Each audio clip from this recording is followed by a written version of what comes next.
परवा दिवशी एका मुंबई मधल्या एका चांगल्या सोसायटीमध्ये त्यांचा मुलगा अमेरिकेत होता. वडिलांचं निधन झालं, वडिलांच्या अंत्यविधीला आला, सगळं केलं. आई म्हणली पोरा आता इथं कोण नाही, मलाही नाही तुझ्या बरोबर.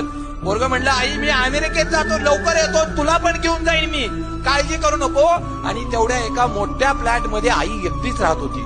बरेच दिवस गेले, 1 2 4 5 7 महिने गेले. पोराला लक्षात आलं आई मुंबईत एकटी आहे. पळत पळत मुंबईत आला, फ्लॅटला दाराजवळ गेला, टकटक केलं, कुणी उघडलं नाही. हाक मारली आईला, कुणी उघडलं नाही. आईनं हो दिली नाही. परत वाजवून बघितलं, कोण आतून हो देत नव्हतं. जसं आईकडे एक किल्ली होती दाराची ना कुलपाची, तशी ह्याच्याकडेही होती. त्यानं आपल्याकडच्या किल्लीनं ते कुलूप काढलं, आत गेला, आईला हाका मारल्या, आईनं हो दिली नाही. आईच्या बेडरूम जवळ गेला, आईला हाका मारल्या, नाही दिली. आईच्या बेडवर बघितलं, आई आहे का? आई नव्हतेच, फक्त आईचा हाडाचा सापळाच होता रे.